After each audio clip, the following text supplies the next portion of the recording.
Did you know that in Sweden last year, over 40,000 people trying to reach the suicide hotline couldn't even get through? It's a pretty shocking statistic, and it's just one of many alarming signs that point to a wave of challenges hitting Sweden that we're going to unpack today. We're taking a deep dive into some fascinating data and analysis from Stökigt.nu. It's a platform created by a guy named Mike and his AI partner. And they're on a mission to spark conversation about some of the really tough issues that Sweden is facing, which is interesting because a lot of people think of Sweden as this perfect model of social progress. Right. It's true. Sweden often gets held up as this kind of utopia.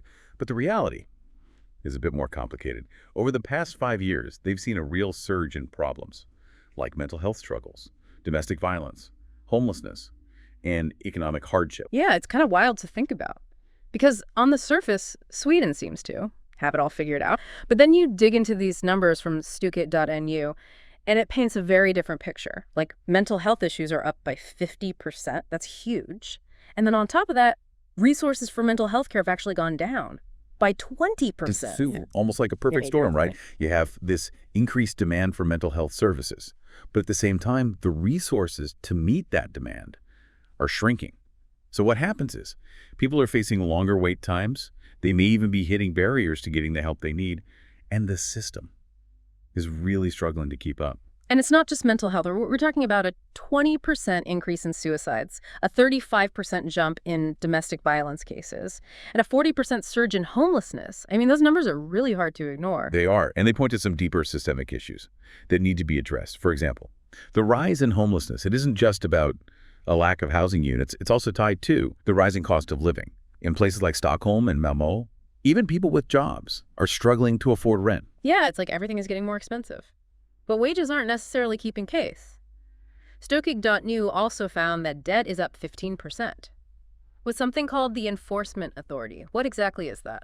So the Enforcement Authority, you can think of them as the agency that deals with collecting unpaid debts. So this 15% increase suggests that more people are facing serious financial strain to the point where they're falling behind on payments and ending up in legal trouble. Okay, so we're seeing these huge problems across the board in Sweden, but how do they compare to other countries? Are these just Swedish problems, or is this something that's happening more broadly? That's a great question. And thankfully, Stökigt.nu provides some really useful international comparisons. They have charts comparing Sweden to its Nordic neighbors, Norway, Finland, Denmark, and even Germany. Okay, so what do those charts tell us? Are other countries doing better or worse?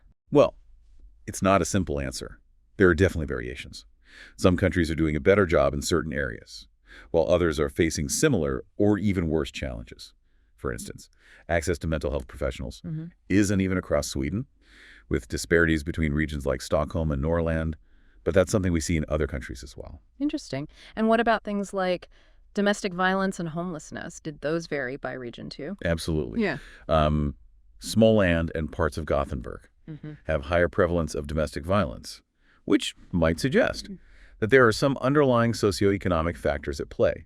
And as we mentioned earlier, cities like Stockholm and Malmö are seeing much bigger increases in homelessness, probably due to the pressures of urban living and those skyrocketing housing costs. So even within Sweden, there are these regional differences. But by looking at other countries, we can start to see what might be working better in some places and maybe borrow some ideas. Is that kind of the idea behind the solutions that Stökigt.nu is proposing? Exactly. They've laid out a whole range of potential solutions, some that could be implemented immediately and others that are more long-term strategies. And it's interesting because they don't just focus on one area. They're looking at everything from mental health and homelessness to domestic violence and financial literacy. Right, because all of these issues are connected in some way. Like if you're struggling financially, that can easily lead to stress. And mental health problems, it's all intertwined. So what are some of the immediate things that they think could be done? Well, remember that shocking statistic about the suicide hotline being overwhelmed. They're suggesting emergency funding to make sure that people can actually get through when they're in crisis. They also talk about setting up more shelters for victims of domestic violence and improving access to mental health services so people don't have to wait months to get help. Those sound like pretty critical immediate needs. What about the long-term solutions? What are they suggesting there? So this is where it gets really interesting. They talk about things like educational programs to teach people about mental health and healthy relationships, which could help prevent problems down the line. They also advocate for a big investment in affordable housing, which would address kind of a root cause of so many of these issues. That makes a lot of sense. If people have stable housing, it frees them up to focus on other things, like their mental health or finding a job. What else is on their list of long-term solutions? Well, they're big on financial literacy, which is all about teaching people how to manage their money effectively. They also think that technology and AI could play a big role in creating support platforms and digital tools that could reach people more easily. And we're going to dive into that a bit more in just a little bit. Okay, so we've got this overview of the problems and some of the potential solutions. But to really understand the human impact of these issues, we need to hear from the people who are actually experiencing them. So when we come back, we'll explore some specific examples from Stökigt.nu that really bring these statistics to life. Stay tuned. Welcome back. And before the break, we were talking about some pretty heavy stuff. Mental health struggles, domestic violence, homelessness. I mean, it's a lot to take in, but these aren't just numbers on a page. These are real people's lives. And Stökigt.nu actually does a great job of bringing these issues to life by sharing some personal stories. What were some of the examples that really stood out to you? One story that really stuck with me was about a woman named Anna who ended up homeless in Stockholm. After fleeing an abusive relationship, she had a job, but she just couldn't afford rent in the city. And with shelters closing down, she had nowhere to go. It really highlights how interconnected all of these issues are. Domestic violence, homelessness, and this affordability crisis, all feeding into each other. Yeah, that's heartbreaking. It makes you realize that. These statistics represent real people facing these incredibly tough situations. Earlier we talked about the huge increase in homelessness, a 40% surge, which is just mind-boggling. Can you talk a bit more about what's driving this trend? Well, as we touched on before, the cost of housing in Sweden, especially in cities like Stockholm and Malmö, has become a major problem. It's a classic case of supply and demand. There just aren't enough affordable housing options to meet the needs of the growing population, especially for those with low incomes or who are unemployed. So it's not just a lack of housing units, but also the fact that The housing that does exist is just too expensive for a lot of people to afford. Exactly. And this is where the availability of social housing becomes really important. Unfortunately, in Sweden, the supply of social housing has not kept pace with the growing demand. And this leaves many people with very limited options when it comes to finding safe and affordable places to live. Stökigt.nu mentioned something called the housing first model as a potential solution for homelessness. Can you explain how that works? It's a fascinating approach, and it really flips the script on traditional methods of addressing homelessness. So instead of making people jump through hoops, like proving they're sober or employed, before they can access housing, Housing First says, let's get people housed first, and then we can help them with those other challenges. The idea is that having a safe and stable place to live is a fundamental human right, and it's a crucial foundation for addressing other issues like addiction or mental health problems. It makes you wonder why we haven't always done it this way. If you're constantly worried about where you're going to sleep each night, how can you possibly focus on getting your life back on track? Exactly. And Housing First programs have actually shown a lot of success in different parts of the world, including here in the United States.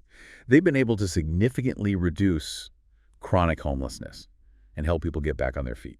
It sounds like a really promising solution. Switching gears a bit, let's talk about debt. Stökigt.nu mentioned that debt registered with the enforcement authority is up by 15%. Now, for those of us who aren't familiar with the Swedish legal system, can you break down what that means and why it's significant? Sure. The enforcement authority is basically the agency in Sweden responsible for collecting debts that haven't been paid.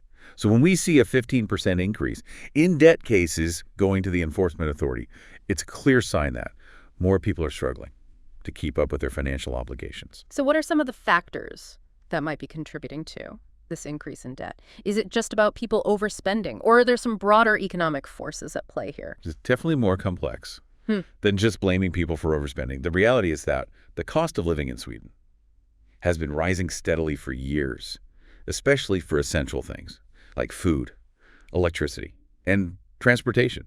And for many people, wages simply haven't kept pace with these rising costs. So you have this squeeze happening where people's expenses are going up, but their incomes aren't necessarily keeping up. Exactly. And if you throw in unexpected events like job loss or illness, it can quickly become impossible to make ends meet. And this is where financial literacy comes in, which is something that Stökigt.nu emphasized as a key solution. Right. That's the idea of teaching people how to budget, save, and manage their money effectively. Exactly. It's about empowering people with the knowledge and skills they need to make sound financial decisions, even when they're facing challenging circumstances. Okay, so we've covered homelessness, we've covered debt, but we also need to talk about the disturbing increase in domestic violence. Stökigt.nu reported a 35% rise in cases. What are some of the factors that might be fueling this alarming trend? Well, like many of the issues we've discussed, it's multifaceted. Economic stress is certainly a contributing factor. When families are struggling financially, tensions can run high. And in some cases, this can escalate into violence. And it's not just about money, right? Stökigt.nu also highlighted the role of societal attitudes and cultural norms that perpetuate gender inequality. Absolutely. In many societies, including Sweden, there are still deeply ingrained attitudes and beliefs that contribute to violence against women. It's about power and control. And challenging these harmful norms is a crucial part of addressing domestic violence. And as we mentioned earlier, the closure of shelters is making a bad situation even worse. It's horrifying to think that victims of domestic violence are being turned away from the very places that should offer them safety and support. It's truly alarming, and it highlights the urgent need for increased investment in shelters and support services for victims of domestic violence. So we've got these interwoven problems, and it seems like there's no easy fix. Stökigt.nu has laid out some interesting ideas, but what's the overarching message that they're trying to get across? I think their main point is that these challenges demand a multi-pronged approach. We need to address the immediate needs of people in crisis, like ensuring access to mental health care and providing safe havens for victims of violence. But we also need to invest in long-term solutions that tackle the root causes of these issues, like promoting financial literacy, expanding access to affordable housing, and challenging those harmful societal norms. It's a lot to grapple with, but it's important that we're having these conversations. And before we wrap up, I want to circle back to something we touched on earlier, the role of technology and AI in addressing these societal challenges. In the final part of this deep dive, we'll explore that topic a bit further. Stay with us. We've spent this deep dive really digging into all of the challenges facing Swedish society, from the rise in mental health issues and suicide rates to the struggles with homelessness and debt. And it's clear that these issues are all interconnected. And honestly, it's easy to feel overwhelmed by the sheer scale of the problems. But Stökigt.nu doesn't just present the problems, they also offer some potential solutions. And one thing that keeps popping up is this idea of using technology and AI to help tackle these challenges. Yeah, that's right. And it's definitely a thought-provoking approach. Technology has a potential to reach a lot of people very quickly and efficiently. And AI can be used to personalize support and connect people with resources. For example, imagine an AI-powered platform that could provide immediate support to someone who is struggling with suicidal thoughts, even if they can't get through to the hotline. That's a really powerful example, and it really highlights how technology could bridge those gaps in the existing support systems. But I also wonder about the potential downsides. Like, what about people who don't have access to technology or who aren't comfortable using it? Would they be left behind? That's a crucial point. And it's something that we have to consider very carefully. We can't let technology create a new divide between those who have access and those who don't. It's essential to make sure that these digital tools are accessible to everyone, regardless of their tech skills, Their income. or their location. And what about data privacy? We're talking about very sensitive issues here, like mental health and domestic violence. How do we make sure that people's information is protected if they're using these digital platforms? Data privacy is absolutely paramount, especially when we're dealing with such sensitive information.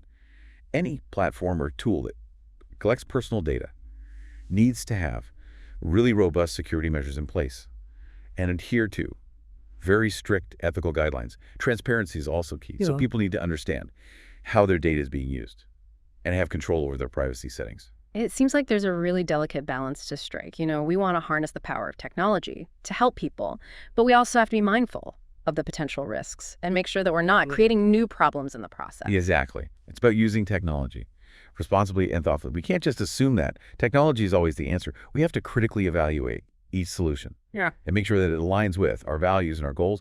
So after this deep dive into the challenges facing Sweden, what are some of the key takeaways you hope our listeners will walk away with?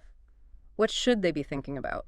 even if they don't live in Sweden. Well, first and foremost, I hope this has sparked a sense of awareness.